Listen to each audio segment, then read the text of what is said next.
الخائفين وينجي الصالحين يدعو المستكبرين ويرفع المستضعفين ويهلك ملوكا ويستخلف آخرين قاسم الجبارين ومدرك الهاربين والصلاة والسلام على أشرف الأنبياء والمرسلين رحمة للعالمين شفيع المذنبين سيدنا ومولانا أبي القاسم محمد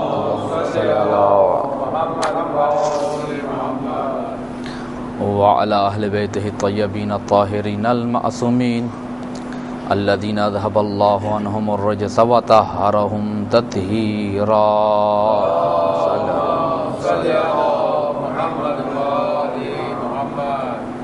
سيما بقية الله الأعظم في الأراضين روح وأرواح العالمين لتراب مقدمه الفداء ولعنة الله على أعدائهم أجمعين من الآن إلى قيام يوم الدين أما بعد فقد قال الله تبارك وتعالى في كتابه المبين وهو أصدق القائلين بسم الله الرحمن الرحيم من عمل صالحا من ذكر أو أنثى وهو مؤمن فلنحيينه حياة طيبة درود بھیجو محمد وآل محمد پر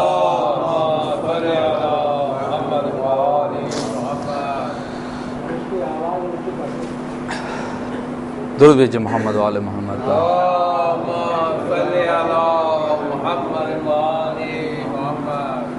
معزز سامعین، ایک مرحومہ کے ایصال ثواب کے لیے مجلس منعقد کی جا رہی ہے اور اس کی مناسبت سے سورہ نحل کی 97 آیت درود بھیجو محمد وآل محمد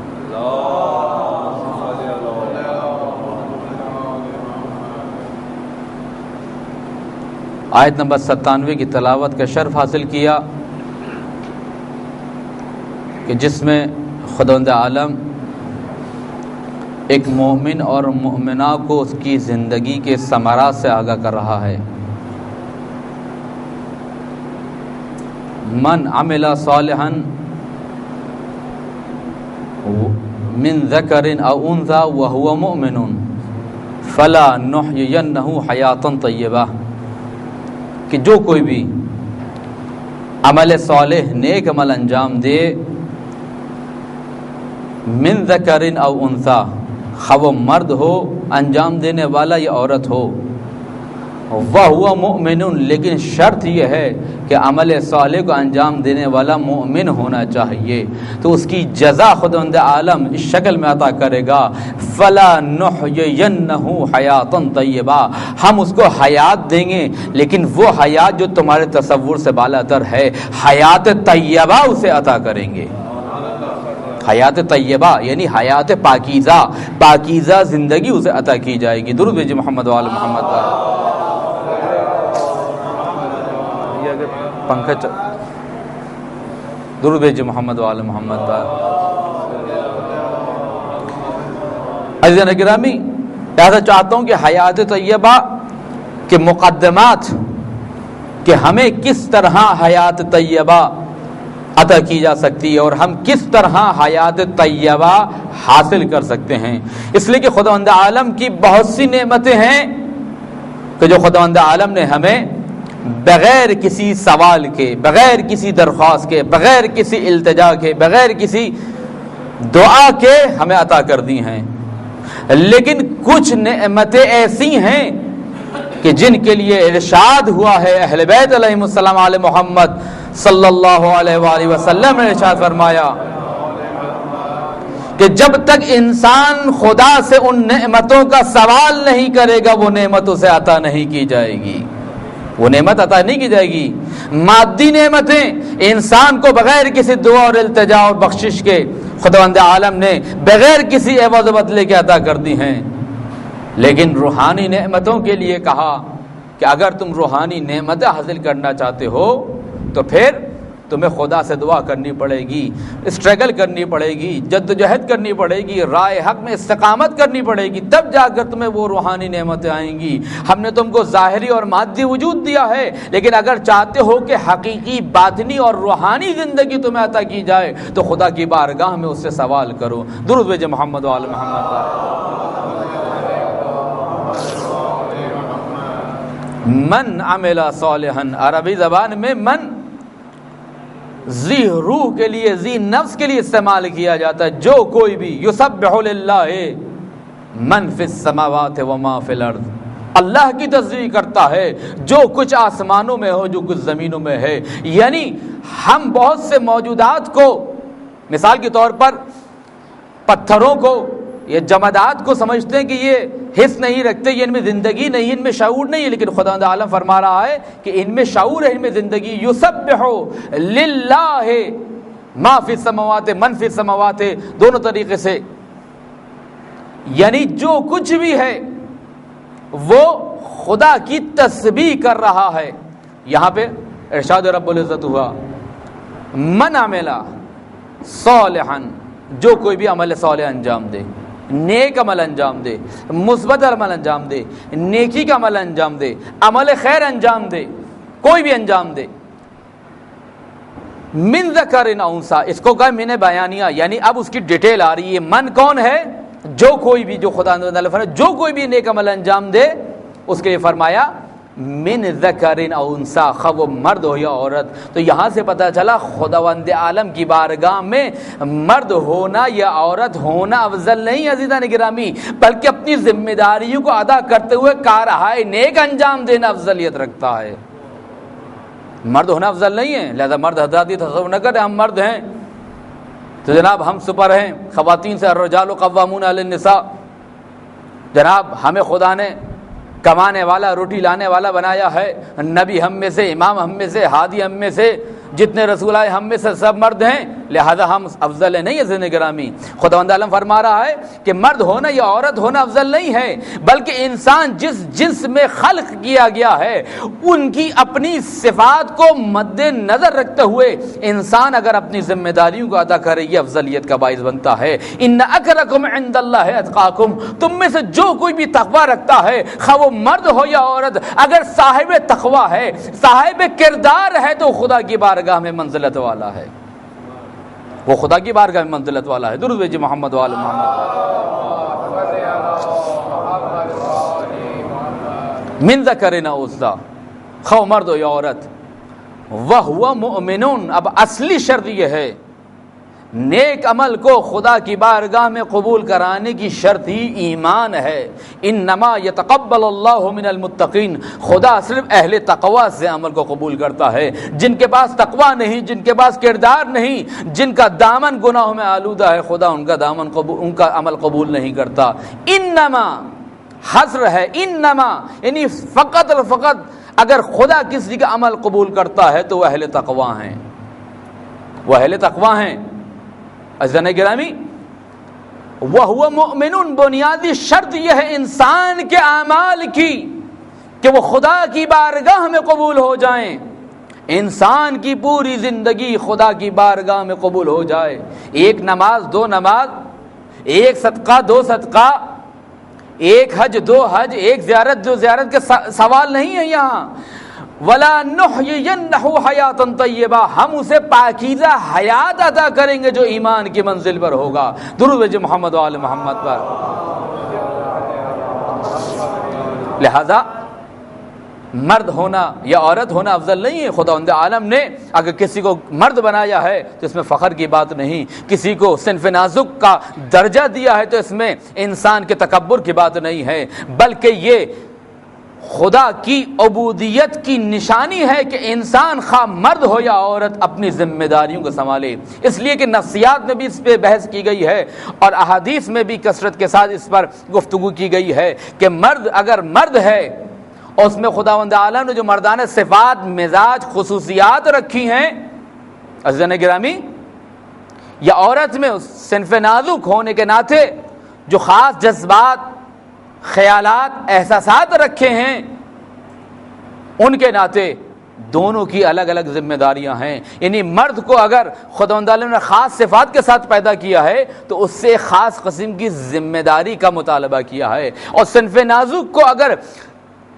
کچھ صفات دی ہیں, مخصوص صفات جو اس کی ذات سے, اس کی فطرت سے, اس کے مزاج سے مطابقت رکھتی ہیں عزیزان گرامی, تو اس سے ایک خاص قسم کے عمل کا مطالبہ کیا گیا ہے. لہذا مرد ہونا یا عورت ہونا افضل نہیں ہے. وَهُوَ مُؤْمِنٌ, شرط بندگی یہ ہے, شرط قبولیت اعمال انسانی یہ ہے کہ انسان ایمان کی منزل پر ہو. تب جا کر خداوند عالم کہتا ہے فَلَا نُحْيِيَنَّهُ, ہم اسے عطا کریں گے, ہم اسے زندگی دیں گے, عام زندگی نہیں, حیاتاً طیبہ, پاکیزہ حیات عطا کریں گے. اب دیکھنا یہ کہ اس مختصر وقت میں ہم کس طرح حیات طیبہ کے مقدمات کو اس دنیا میں حاصل کر سکتے ہیں. درود بھیجئے محمد و آل محمد. عزیزان گرامی, خداوند عالم نے انسان کو مادے اور روح کے ساتھ خلق کیا ہے, جسم اور روح کے ساتھ خلق کیا ہے. جسم کے تقاضے ہیں, روح کے تقاضے ہیں.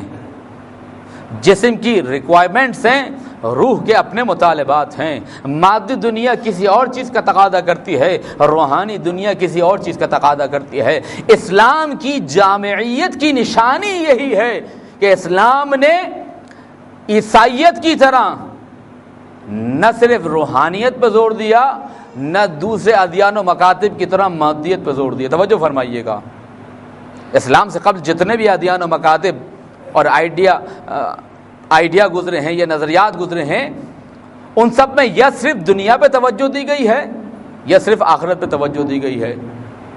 لیکن اسلام وہ مکتب ہے, اسلام ان تعلیمات کا مجموعہ ہے جس نے انسان کے لیے روحانیت کو اور مادیت کو ایک جگہ جمع کر دیا ہے. توجہ فرمائیے گا. بہرحال میں ایک دو مثالیں دے کر گزر جاؤں گا. مادیت اور روحانیت, مثال کے طور پر آپ نے پیسہ کمایا, لیکن آپ نے کہا کہ خدا کی راہ میں صدقہ دینا چاہیے. پیسہ کما کے لائے, لیکن پیسے کو آپ نے خدا کی راہ میں کسی برادر مومن کو دے دیا, اپنے کسی عزیز و اقارب کو میں سے کسی کو دے دیا جو ضرورت مند تھا کہ اپنی ضرورت پوری کر لے. آپ کا یہ عمل مادی عمل تھا, لیکن اس کا نتیجہ روحانی نتیجہ ہوگا. یعنی ایک ہی عمل سے ایک مومن کی حاجت بھی پوری ہو گئی اور آپ اپنے روحانی نتائج تک بھی پہنچ گئے. درود بھیجئے محمد و آل محمد.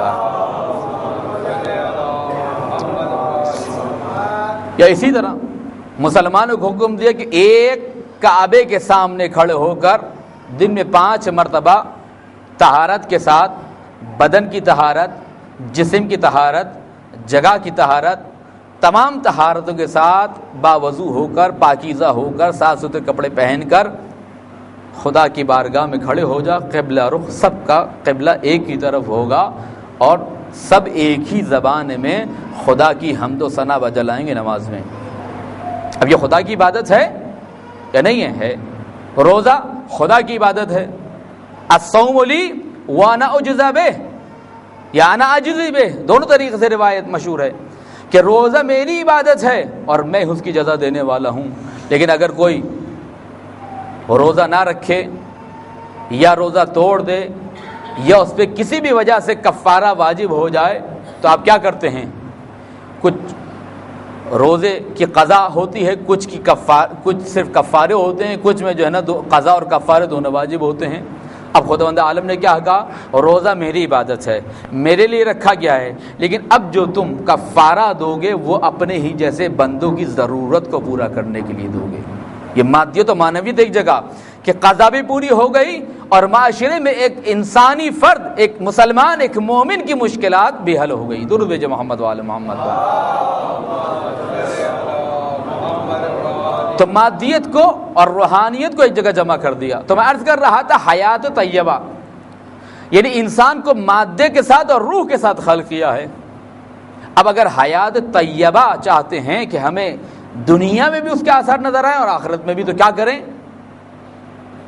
اس پیغام کو سامنے رکھیں جو خداوند عالم نے فرمایا فلا نحیینہ حیات طیبہ, ہم حیات طیبہ عطا کریں گے. اس لیے کہ دنیا خود اسم بمسمى ہے, دنیا دنا سے ہے، یعنی پستی کی جگہ، یعنی دنیا میں اتنی وسعت نہیں ہے کہ یہاں پر انسان کے تمام اعمال کا صلہ اسے دیا جا سکے۔ مثال کے طور پر ایک ڈکٹیٹر، ایک ظالم صدام، حسنی مبارک، قذافی اور اسی جیسے دوسرے ظالم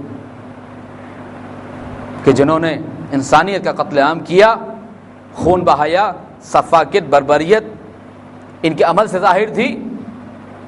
ان کو زیادہ سے زیادہ کتنی دفعہ قتل کیا جائے گا، کتنی دفعہ تخت دار میں لٹکایا جائے گا؟ ایک دفعہ، دو دفعہ، اس سے زیادہ تو نہیں لٹکایا جا سکتا۔ ایک دفعہ آدمی مر گیا، قتل ہو گیا، ہینگ کر دیا، لٹکا دیا، ایک دفعہ زیادہ۔ ہزار انسانوں کا خون اس شخص نے بہایا، ہزار نوجوانوں کو گمراہ کیا، ہزار نوجوانوں کو برباد کیا، گھر اجاڑے۔ اس دنیا میں اتنی گنجائش نہیں ہے کہ انسان کو اس کے تمام اعمال کا صلہ مل سکے، بدلہ مل سکے۔ تو خدا نے کہا ایک اور دار آخرت ہے، مالک یوم الدین، جزا کے دن کا مالک ہے، کہ جہاں پر انسان کو اس کے ہر عمل کا، چھوٹے سے چھوٹے عمل کا، بڑے سے بڑے عمل کا پورا بدلہ دیا جائے گا، پاداش دی جائے گی۔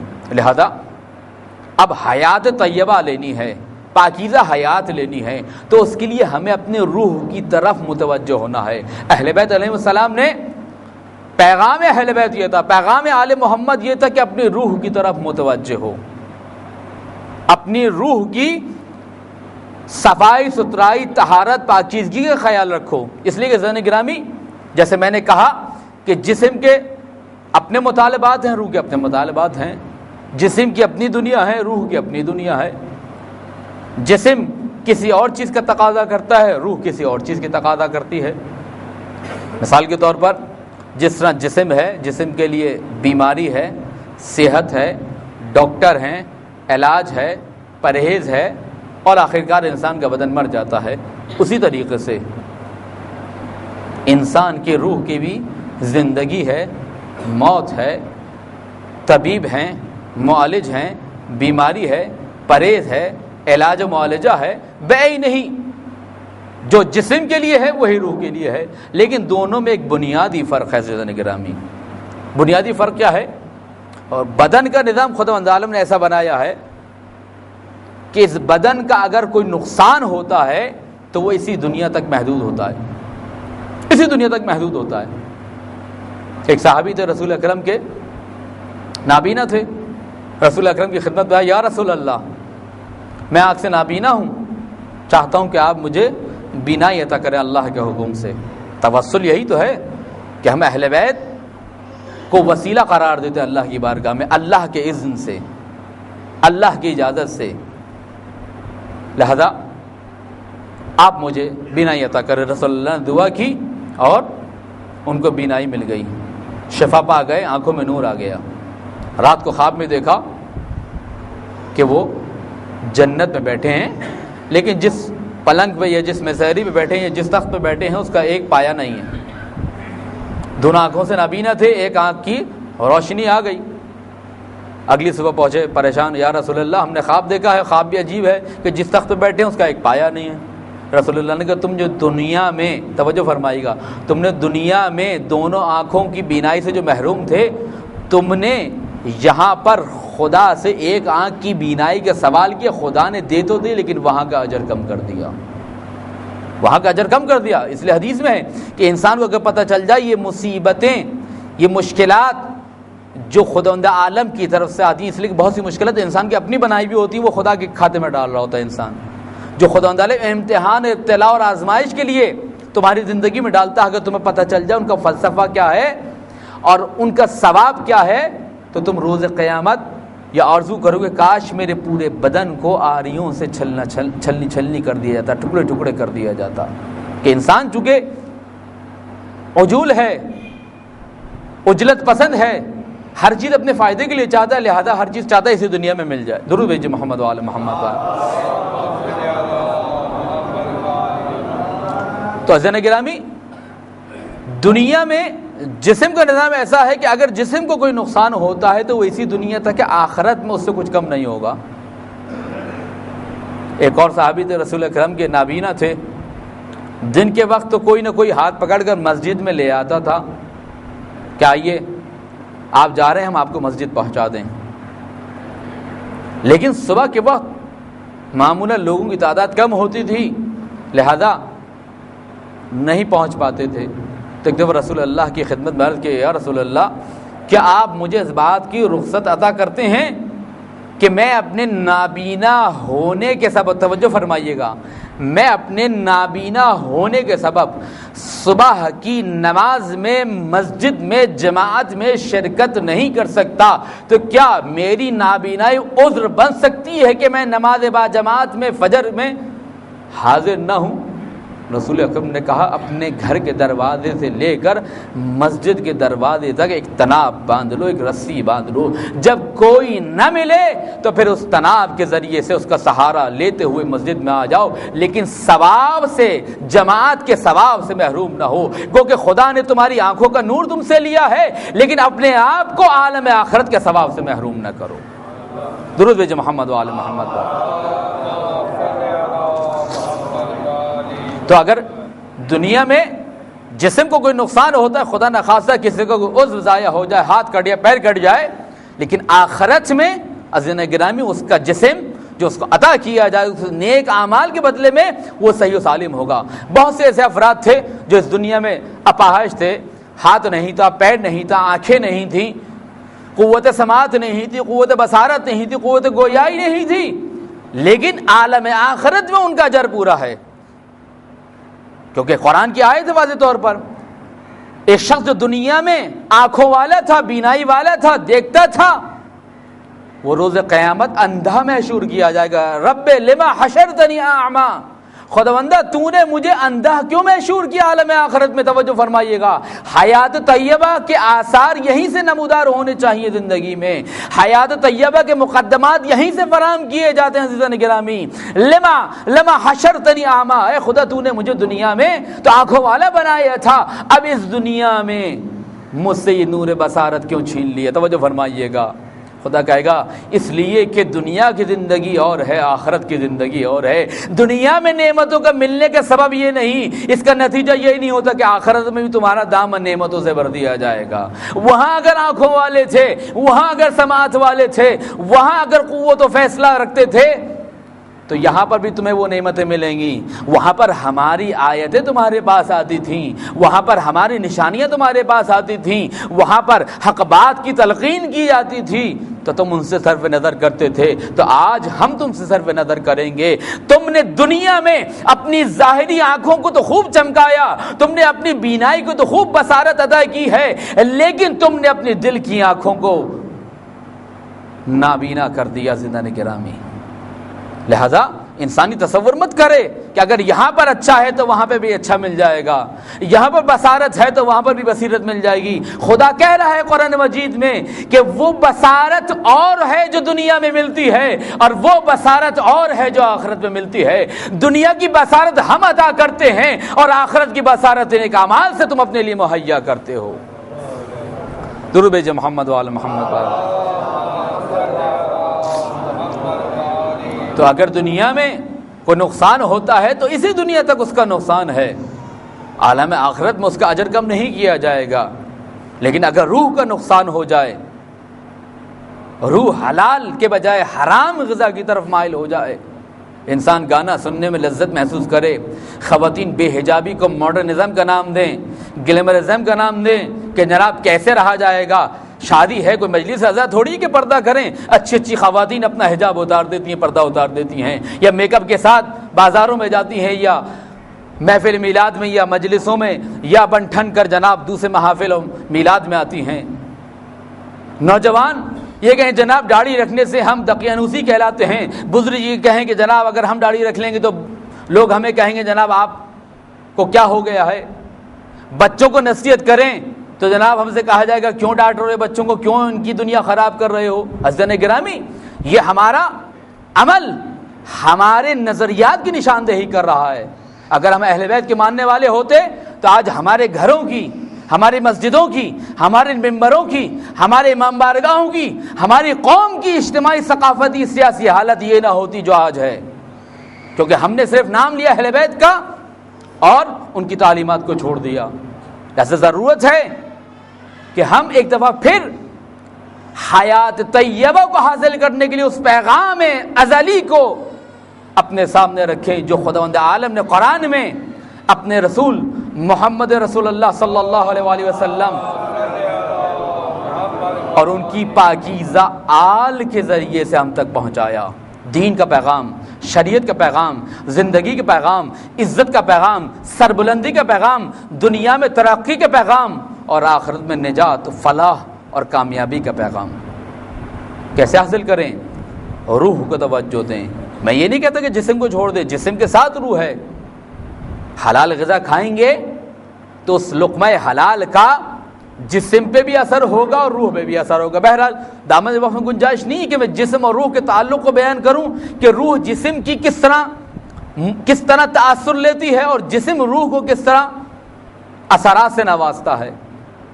دامن وقت میں گنجائش نہیں ہے، لیکن میں چاہتا ہوں حیات طیبہ کے مقدمات اسی دنیا سے فراہم ہوتے ہیں. اس پر اپنی روشنی ڈال کر اپنی گفتگو تمام کر. درود بھیجئے محمد و آل محمد. لیکن اگر روح گناہوں کی طرف مائل ہو جائے، انسان کی فطرت کہ جو خداوند عالم نے اس کو دی ہے، یہ ہارڈ اس کے اندر فیڈ کر دی ہے، یہ وہ کیسٹ ہے جو اندر سے انسان کو آواز حق سناتا ہے تم صحیح جا رہے ہو، تم غلط جا رہے ہو. جیسے ہی انسان گناہ کی طرف قدم بڑھانے لگتا ہے، انسان کے اندر سے اس کی فطرت کی آواز آتی ہے تمہارا قدم غلط تھا، تمہاری آنکھیں صحیح نہیں دیکھ رہی، تمہارے کان صحیح نہیں سن رہے، تمہارا یہاں پہ ہنسنا، یہاں پہ بولنا حسد کے لیے تھا، تکبر کے لیے تھا، کسی مومنہ کی تحقیر و اہانت کے لیے تھا. اندر سے آواز آنی شروع ہو جاتی ہے. اور یہ روح مردہ کب ہوتی ہے؟ طبع اللہ علی قلوبہم وعلی سمعہم وعلی ابصارہم. خداوند نے فرمایا کہ دل پر مہر لگا دی ہے، ان کے کانوں کے اوپر پردہ ہے، ان کے دلوں پہ پردہ پڑا ہوا ہے. کب؟ کہ جب انسان گناہ میں غرق ہو جائے، جب انسان گناہوں میں لذت محسوس کرنے لگے، فخر سے بتانے لگے انسان اپنے گناہوں کو. یہ روح کی موت ہے. اور جب انسان کی روح مر جاتی ہے تو پھر انسان حیات طیبہ سے محروم ہو جاتا ہے. درود بھیجئے محمد و آل محمد.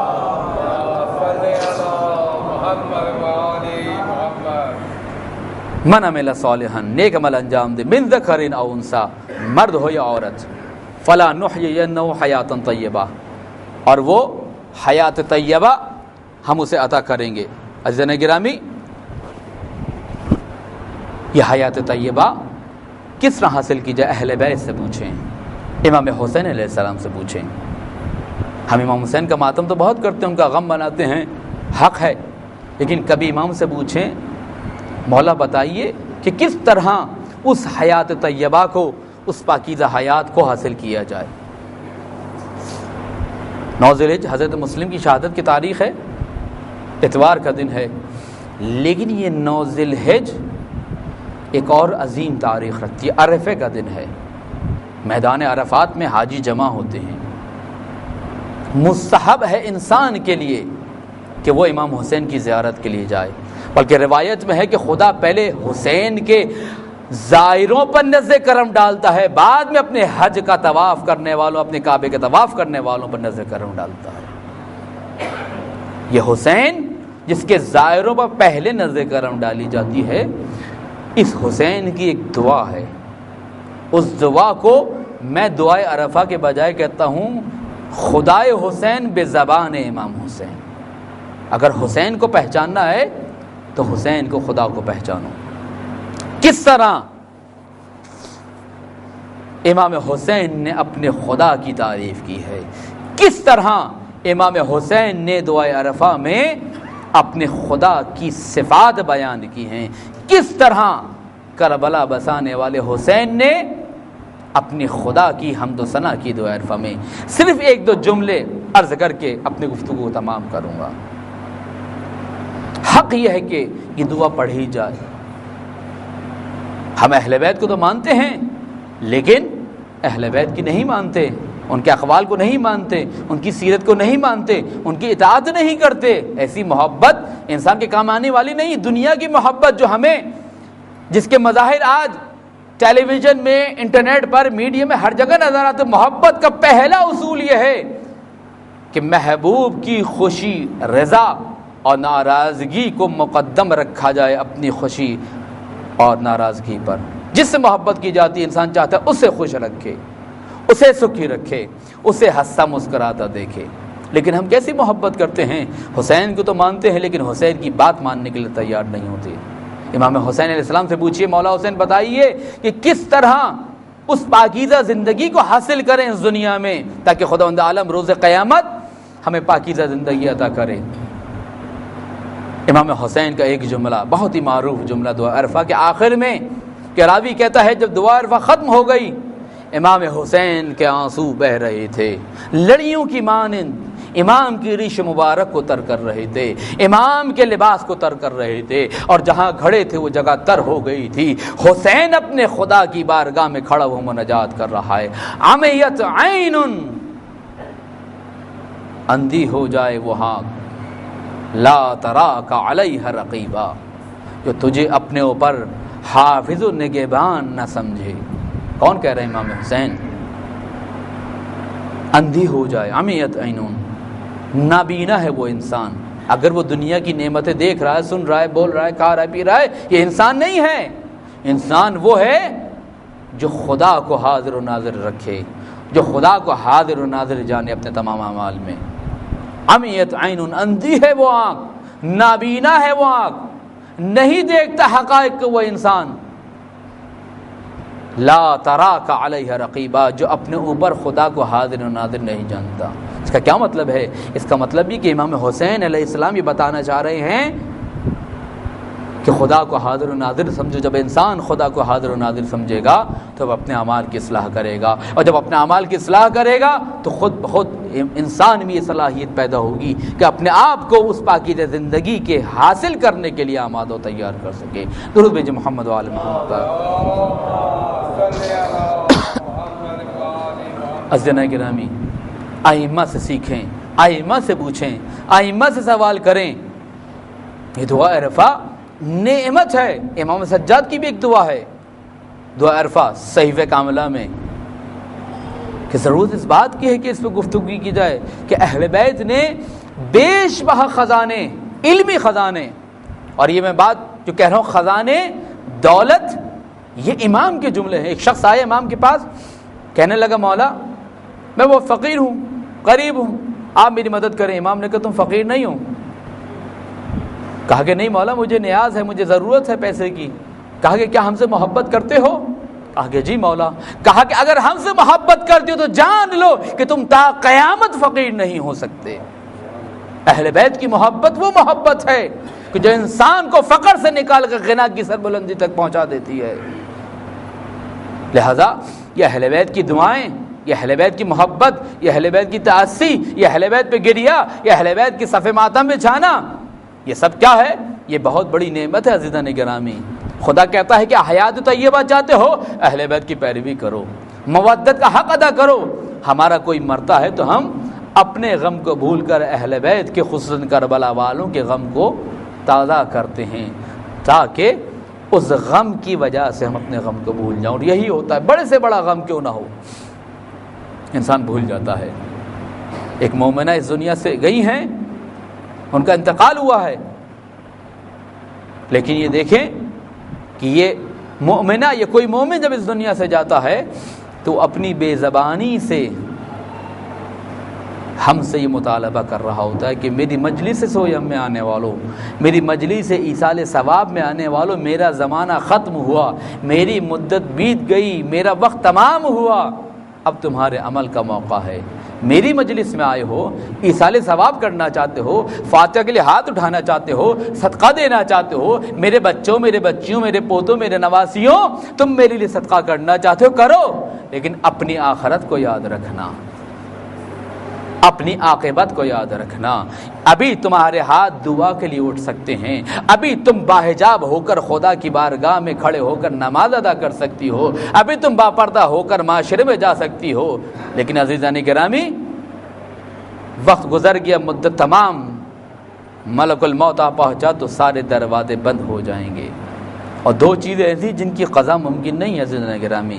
میرے ایک عالم دوست ہیں، انہوں نے یہ جملے ارشاد فرمائے تھے، دو چیزیں ایسی جن کی قضا ممکن نہیں ہے، ایک داڑھی کی قضا ممکن نہیں، ایک پردے کی قضا ممکن نہیں۔ میں مر رہا ہوں کسی وجہ سے، میں نے نماز نہیں پڑھی، وصیت میں لکھ جاؤں گا میرے بچے میری نماز ادا کر دیں، میرے روزے ادا کر دیں. ٹھیک ہے کہ خدا قبول کر لے گا، لیکن جو نہ پڑھنے کی سزا ہے وہ مجھے ملے گی. جو کچھ گناہ میں نے کیا ہے، حق الناس میں نے غصب کیے ہیں، ظلم کیا ہے، ستم کیا ہے، وہ سب ملے گا، ادا ہو جائے گا، اس کے بعد معافی ہو جائے گی. لیکن دو چیزیں تھیں جن کی قضا ممکن نہیں. ایسا نہیں ہو سکتا کہ میں بے داڑھی دنیا سے جاؤں اور اپنے بیٹے سے کہوں بیٹا آدھی انچ کی داڑھی اپنے نام کی رکھنا اور آدھی انچ کی داڑھی میرے نام کی رکھنا. یہ نہیں ہو سکتا. کوئی خاتون بے پردہ جائے اور یہ کہے کہ بیٹا اسکارف اپنے لیے اوڑھنا ہے، چادر میرے نام کی اوڑھ لینا، قضا ہو جائے گی. جو اس دنیا سے بے پردہ گیا ہمیشہ بے پردگی کے عذاب میں مبتلا رہے گا. جو اس دنیا سے بے داڑھی کا گیا وہ ہمیشہ بے داڑھی رہے گا. بس حضرت گرامی، حیات طیبہ پاکیزہ حیات یہیں سے عطا ہوتی ہے، یہیں سے انسان حاصل کرتا ہے. آج 5 ذی الحجہ ایک روایت کے مطابق حضرت ابوذر کی رحلت کی تاریخ ہے. ابوذر کون؟ کائنات کا سب سے سچا ترین انسان، جس کے لیے رسول نے فرمایا یہ کائنات کا سچا ترین انسان ہے. ابوذر کو جلا وطن کر دیا. حق ہے کہ ہم اہل بیت کا اور ان کے چاہنے والوں کا تذکرہ کریں. لہذا چاہتا ہوں کچھ مصائب جناب ابوذر کے اور سے ربط دیتا ہوں کربلا کو. خلفاء کے خلاف، درباریوں کے خلاف، درباری ملاؤں کے خلاف، دنیا پرستوں کے خلاف، زر پرستوں کے خلاف ابوذر کھڑے ہو گئے اور سورہ توبہ کی 34ویں آیت کی تلاوت کرتے ہیں. یہ وہ مال ہے، یہ وہ دولت ہے کہ جن کو تم جمع کر رہے ہو، اور لا تنفقون فی سبیل اللہ، اور جس کو تم خرچ نہیں کر رہے ہو اللہ کی راہ میں. تو اللہ کہتا ہے جو لوگ دولت اور چاندی کے ڈھیر لگا رہے ہیں اور اسے لا ينفقون فی سبیل اللہ فبشرہم بعذاب علیم، ان کو دردناک عذاب دو. آپ یہ نہیں کہہ سکتے جناب مال میرا ہے میں نے کمایا ہے. آپ معاشرے کا حصہ ہیں، آپ کو دینا ہوگا حق سائل کا، آپ کو دینا ہوگا اگر وہ مستحق ہے، آپ کو دینا ہوگا حق. جناب مال میں نے کمایا ہے، دن رات میں نے کی ہے، خون پسینہ میں نے ایک کیا ہے، میں مال کیوں دے دوں؟ خدا کہتا ہے نہیں، جب تک معاشرے میں مستحق افراد کا حق ادا نہیں کرو گے جنت میں جا نہیں سکتے، جنت کی بو نہیں پا سکتے. اور اس کے بعد کہتے ہیں روز قیامت ان کا یہی مال ان کی پیشانیوں پر، ان کے پہلوؤں پر، ان کی پیٹوں پر داغا جائے گا. ابوذر یہ کہتے رہے یہاں تک کہ تنگ آ کر خلفاء نے ان کو ربضہ نامی ریگستان میں جو مدینے کے مشرق علاقے میں واقع ہے وہاں جلا وطن کر دیا. اپنے عیال کے ساتھ، بچی کے ساتھ، بیوی کے ساتھ، چند مویشیوں کے ساتھ چھوٹی سی کائنات لے کر ابوذر میدان ربضہ میں آ گئے، ربضہ کے ریگستان میں آ گئے. بیوی کا انتقال ہوا، منادی کر دی گئی تھی خلیفہ کی طرف سے کوئی نہیں جائے گا الوداع کہنے. لیکن مولا کائنات امام حسن، امام حسین، عقیل، جعفر اور دوسرے مخلص اصحاب وہاں پر موجود تھے ابوذر کو الوداع کہنے کے لیے. امیر المومنین کا پورا خطبہ موجود ہے ابوذر کی شان میں، ابوذر کی فضیلت میں. مولا کائنات کہہ رہے ہیں ابوذر تم حق میں قائم رہے، ڈٹے رہے، اور لہذا اس کے بعد بھی ڈٹے رہو. کامیابی تمہاری ہے، سرخروئی تمہاری ہے، عزت تمہیں ملے گی، سربلندی تمہیں ملے گی. ابوذر کی زوجہ کا انتقال ہوا، مویشی ہلاک ہوئے، آخر میں ایک بچی اور ابوذر تنہا رہ گئے. بچی نے کہ بابا اس صحرا میں کیسے کھانا پینا ہوگا؟ ابوذر جو نحیف حالت میں تھے، جن کے لیے رسول اللہ نے فرمایا تھا کہ ابوذر کی مثال میری امت میں، ابوذر کے زہد و تقوی کی مثال میری امت میں عیسیٰ ابن مریم کے زہد و تقوی کی مثال ہے. اللہ اکبر. یہ ہیں ابوذر. نکلے، کھانا پینا کچھ نہ ملا، تھک گئے، نحیف ہو گئے، جسم رمق نہ رہی، مٹی کا ڈھیر بنا کے لیٹ گئے، سانسیں اکھڑنے لگی. بس صلی اللہ علیہ یا ابوذر، اے ابوذر آپ کی عظمت کو سلام، آپ کی سچائی کو سلام، آپ کی جہاد کو سلام. آخری وقت پہنچا. بچی نے کہا بابا اگر آپ یہاں مر جائیں گے تو آپ کی تدفین کون کرے گا؟ کہا کہ اللہ کے رسول نے مجھ سے وعدہ کیا ہے اے ابو ذر تم عالم غربت میں جان دو گے، لیکن یاد رکھو ایک قافلہ عراق سے آئے گا جو تمہارے لیے کفن و دفن کا انتظام کرے گا۔ بیٹی جب میں مر جاؤں تو میرے جسم پر ایک چادر ڈال دینا، سر راہ بیٹھ جانا اور کہنے کہ اللہ کے رسول کا صحابی مر گیا ہے، اس کو دفنا دو۔ بس عزیزان گرامی، ابو ذر کا عالم غربت میں انتقال ہوا۔ صحرائے ربضہ میں ابو ذر نے جان آفری کے سپرد کی ہے۔ بچی نے چادر ڈال دی، سر راہ آ کے بیٹھ گئی۔ ایک قافلہ عراق سے آیا، ابن مالک اشتر کہتے ہیں ہم نے سبب پوچھا، کہا کہ اللہ کے رسول کا سچا ترین دوست، اللہ کے رسول کا سچا ترین صحابی اس دنیا سے اٹھ گیا ہے، اس کو غسل کفن دو۔ ابو ذر کو غسل کفن ہوا، ربضہ کے عالم، ربضہ کس ریگستان میں ابو ذر آپ کو دفن کیا، آپ کی عظمت کو سلام، مگر ہائے کربلا کا صحرا، ہائے کربلا کا ریگستان، ارے 3 دن کی بھوک و پیاس، ارے ابو ذر کتنے خوش نصیب ہیں، ارے بچی سرحانے موجود ہے، مگر ہائے 3 دن کا گلا کٹا تھا تو زینب دل زینبیہ سے دیکھتی تھی۔ صلی اللہ علیہ یا رسول اللہ ملک السما، ھذا حسین مرمل بالدماء، یا رسول اللہ یا آپ کا حسین ہے جو اپنے خون میں غلطا ہے۔ میں کہوں ابو ذر کتنے خوش نصیب ہے کہ بچی نے آپ کے انتقال کے بعد ارے آپ پر چادر ڈال دی، مگر 11 محرم کو جب اسیران کربلا چلے، ارے سید سجاد دیکھتے ہیں بے گور و کفن لاشا حسین کا پڑا ہے۔ ایک دفعہ چہرے کا رنگ متغیر ہوا، پھوپھی اماں میرے بابا کا لاشا بے گور و کفن پڑا۔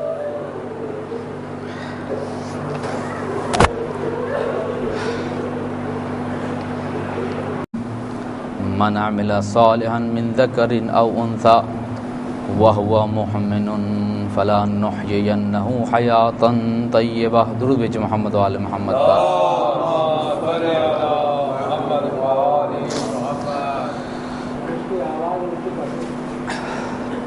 درود بھیجو محمد و آل محمد کا۔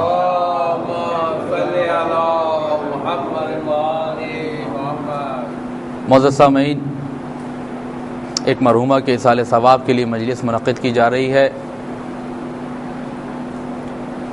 اور اس کی مناسبت سے سورہ نحل کی 97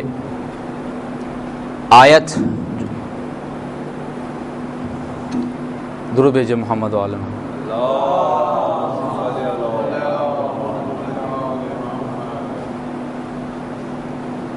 آیت نمبر 97 کی تلاوت کا شرف حاصل کیا کہ جس میں خداوند عالم ایک مومن اور مومنہ کو اس کی زندگی کے ثمرات سے آگاہ کر رہا ہے۔ من عمل صالحا من ذکر او انثى وهو مؤمن فلنحيينه حیاتا طیبہ، کہ جو کوئی بھی عمل صالح نیک عمل انجام دے، من ذکر او انثى،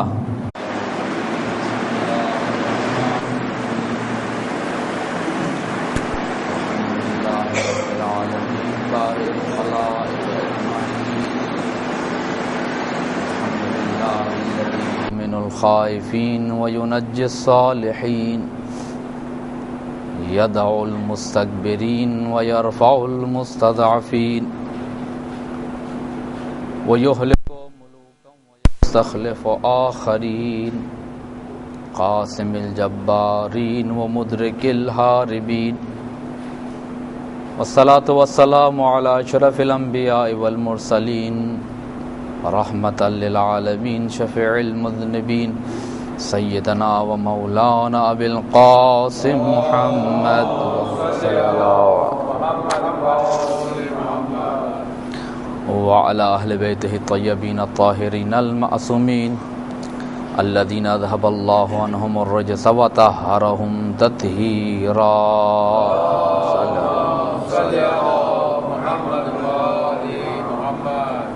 سیما بقیت اللہ الاعظم فی الارضین روح وارواح العالمین لتراب مقدمہ الفداء ولعنت اللہ علی اعدائہم اجمعین من الآن الى قیام یوم الدین اما بعد فقد قال اللہ تبارک وتعالی فی کتابہ المبین وهو اصدق القائلین بسم اللہ الرحمن الرحیم صالحا جو کوئی بھی عمل صالح انجام دے، نیک عمل انجام دے، مثبت عمل انجام دے، نیکی کا عمل انجام دے، عمل خیر انجام دے، کوئی بھی انجام دے،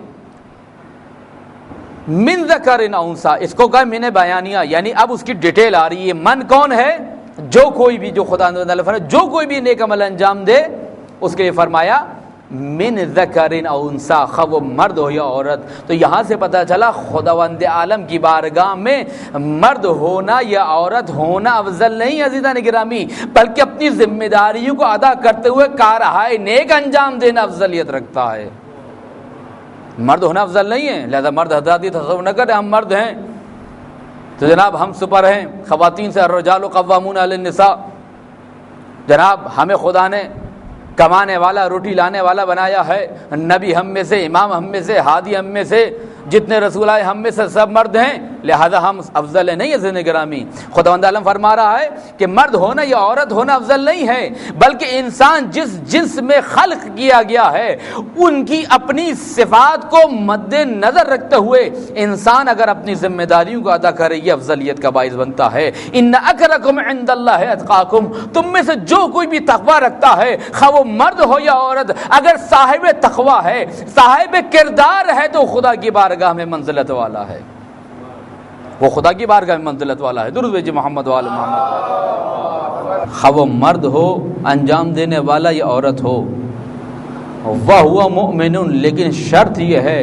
کہ عمل صالح کو انجام دینے والا مومن ہونا چاہیے، تو اس کی جزا خداوند عالم اس شکل میں عطا کرے گا، فَلَا نُحْيِيَنَّهُ حَيَاةً طَيِّبَةً، ہم اس کو حیات دیں گے، لیکن وہ حیات جو تمہارے تصور سے بالاتر ہے، حیات طیبہ اسے عطا کریں گے۔ حیات طیبہ یعنی حیات پاکیزہ، پاکیزہ زندگی اسے عطا کی جائے گی۔ درود بھیجئے محمد وآل محمد۔ پنکھا درود بھیجئے محمد وآل محمد۔ عزیزان گرامی لہذا چاہتا ہوں کہ حیات طیبہ کے مقدمات کہ ہمیں کس طرح حیات طیبہ عطا کی جا سکتی ہے اور ہم کس طرح حیات طیبہ حاصل کر سکتے ہیں، اس لیے کہ خداوند عالم کی بہت سی نعمتیں ہیں کہ جو خداوند عالم نے ہمیں بغیر کسی سوال کے، بغیر کسی درخواست کے، بغیر کسی التجا کے، بغیر کسی دعا کے ہمیں عطا کر دی ہیں، لیکن کچھ نعمتیں ایسی ہیں کہ جن کے لیے ارشاد ہوا ہے، اہل بیت علیہم السلام آل محمد صلی اللہ علیہ وآلہ وسلم نے ارشاد فرمایا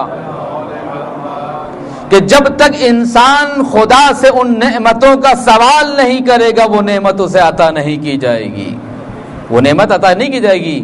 مادی نعمتیں انسان کو بغیر کسی دعا اور التجا اور بخشش کے خداوند عالم نے بغیر کسی عوض و بدلے کے عطا کر دی ہیں، لیکن روحانی نعمتوں کے لیے کہا کہ اگر تم روحانی نعمتیں حاصل کرنا چاہتے ہو تو پھر تمہیں خدا سے دعا کرنی پڑے گی، اسٹرگل کرنی پڑے گی، جدوجہد کرنی پڑے گی، راہ حق میں استقامت کرنی پڑے گی، تب جا کر تمہیں وہ روحانی نعمتیں آئیں گی۔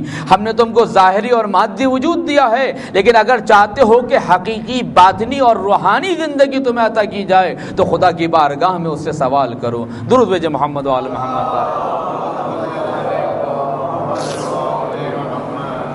من عمل صالحا، عربی زبان میں من ذی روح کے لیے، ذی نفس کے لیے استعمال کیا جاتا ہے، جو کوئی بھی یسبح للہ من فی السماوات وما فی الارض، اللہ کی تسبیح کرتا ہے جو کچھ آسمانوں میں ہو، جو کچھ زمینوں میں ہے۔ یعنی ہم بہت سے موجودات کو، مثال کے طور پر پتھروں کو، یہ جمادات کو سمجھتے ہیں کہ یہ حس نہیں رکھتے، یہ ان میں زندگی نہیں، ان میں شعور نہیں ہے، لیکن خدا عالم فرما رہا ہے کہ ان میں شعور ہے، ان میں زندگی۔ یسبح للہ ما فی السماوات من فی السماوات، دونوں طریقے سے یعنی جو کچھ بھی ہے وہ خدا کی تسبیح کر رہا ہے. یہاں پہ ارشاد رب العزت ہوا من عمل